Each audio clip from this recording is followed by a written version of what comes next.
ব্যাপারে না ভিতরটা খচখচ করছে কয়েকদিন ধরে। কি আশ্চর্য কথা। একদমই আশ্চর্য হবেন না। হনুমান চালিসায় বলা হয়েছে যে ভূত পিশাচ নিকট नहीं आवे মহাবীর जब নাম শোনাবে। তো রাম নাম শুনলে কিছু মানুষ রূপী ভূত পিশাচ রয়েছে যাদের মনটা এরকম খচখচ করতেই পারে।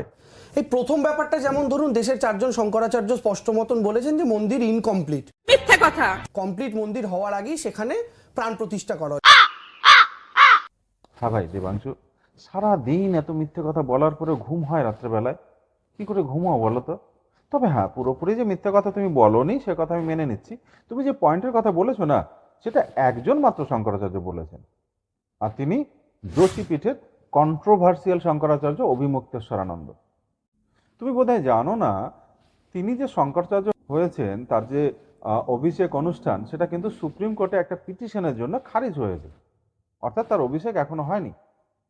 আর তোমার মতো কিছু রাজনৈতিক বাধ্যবাধকতা তার রয়েছে। বিজেপি, আরএসএস এদের বিরোধিতা করতেই হবে, মোদির বিরোধিতা করতেই হবে।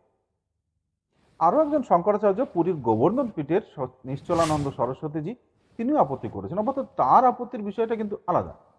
তিনি যে আপত্তিটা তুলেছেন সেটা হচ্ছে ছোঁয়াছুত জাতি যে ব্যাপারটা রয়েছে না। নরেন্দ্র মোদী একজন ওবিসি, তিনি একজন শূদ্র, তিনি মন্দিরের গর্ভগৃহে কি করে যেতে পারেন, এটা ছিল তার আপত্তি। কিন্তু বাকি দুজন শঙ্করাচার্য, গুজরাটের দ্বারকা সারদা পীঠের যে শঙ্করাচার্য সদানন্দ সরস্বতী মহারাজ এবং কর্ণাটক সিঙ্গেরি সারদা পীঠের ভারতী তীর্থ, এরা দুজনে চিঠি লিখে তোমাদের মতো যারা লোক রয়েছে তাদের মুখে ঝামা ঘষে দিয়েছে। তারপরেও তোমাদের তো লজ্জা নেই। এরপরেও তোমরা মিথ্যাচার করবে যে 4 জন শঙ্করাচার্য প্রোটেস্ট করছে, যাচ্ছেন না, আপত্তি করছেন। এবং আমাদের মনে খুব স্পষ্ট একটা প্রশ্ন ছিল, যেখানে মন্দির কনস্ট্রাকশন সম্পূর্ণ হয়নি সেখানে প্রাণ প্রতিষ্ঠার কারণ কি শুধুমাত্র এটাই যে লোকসভা নির্বাচনের আগে প্রাণ প্রতিষ্ঠা করতে হবে যেন তার মাইলেজ ভোটে পাওয়া যায়? কি বলে? আসল সমস্যা তাহলে এখানেই, কি বলো? আসলে রাম মন্দির এটা যে বিজেপিকে বেনিফিট দিচ্ছে এবং ভবিষ্যতেও দেবে সেটা তোমরা বুঝে গেছো।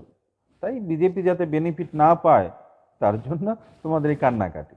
তাহলে ইনকমপ্লিট মন্দিরের মধ্যে প্রাণ প্রতিষ্ঠা মানে গল্পটা অনেকটা এরকম যে গৃহপ্রবেশের ঘর সম্পূর্ণ হয়নি কিন্তু গৃহপ্রবেশের অনুষ্ঠান হয়ে গেছে। এই বিষয়ে তোমার জ্ঞানের পরিধিটা একটু বাড়ানো দরকার।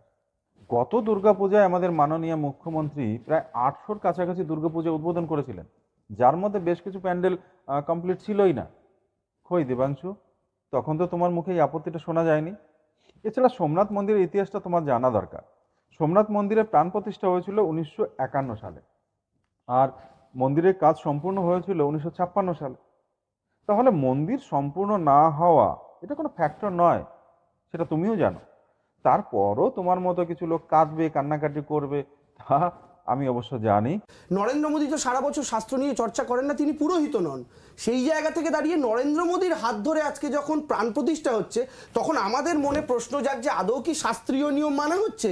তো তোমাদের মনে এই প্রশ্ন তখন কেন জাগে না যখন তোমার নেত্রী আমাদের মাননীয় মুখ্যমন্ত্রী মন্দির উদ্বোধন করেন, পুজোর উদ্বোধন করেন, তার বেলায় কেন বলো না? কারণ আমরা তো তার সরস্বতী মন্ত্র শুনেছি, তার চণ্ডী মন্ত্র শুনেছি। একজন ব্যক্তি শাস্ত্র চর্চা করার পরেও যদি এইরকম হয় তাহলে শাস্ত্র চর্চা না করাটাই বোধহয় ভালো, কি বলো? তবে হ্যাঁ, প্রাণ প্রতিষ্ঠা অনুষ্ঠানের মন্ত্র এবং শাস্ত্র যে বিধি সেই অনুযায়ী হয়েছে, শাস্ত্রজ্ঞ পণ্ডিতরাই সেটা করেছেন। এবং আরও একটা মজার বিষয় কি জানো, ওবিসি থেকেও পুরোহিত নিয়োগ করা হয়েছে রামলালার মন্দিরে। আসলে কিছু মানুষ, তোমাদের মতো বামুনের ঘরে জন্ম নেওয়া এই ধরনের কিছু মানুষ, যারা এটাকে হজম করতেই পারছে না। কি করা যাবে বলো? এটা হয়ে গেছে, এটাকে মেনে নিতে শেখো। আর 2 নম্বর বিষয় হচ্ছে মৌপিয়াজি, প্রাণ প্রতিষ্ঠা করলেন নরেন্দ্র মোদী। আমি হু ইজ নরেন্দ্র মোদী?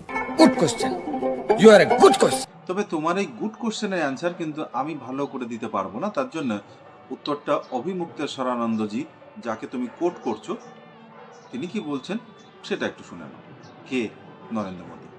सच बात यह है कि नरेंद्र मोदी के आने से, उनके प्रधानमंत्री बनने से हिंदुओं का स्वाभिमान जागा है। और हिंदुओं का जो स्वाभिमान जागा है ये कोई छोटी बात नहीं है। हम तो, सच बात यह है, हमने सार्वजनिक रूप से कई बार ये बात कही है कि हम एंटी मोदी नहीं हैं, बल्कि मोदी के प्रशंसक हैं। और इसलिए प्रशंसक हैं क्योंकि इतना हिम्मती और हिंदुओं के पक्ष में दृढ़ता के साथ खड़ा रहने वाला कौन सा दूसरा प्रधानमंत्री अभी तक आज़ाद भारत में हुआ है, बताओ ना।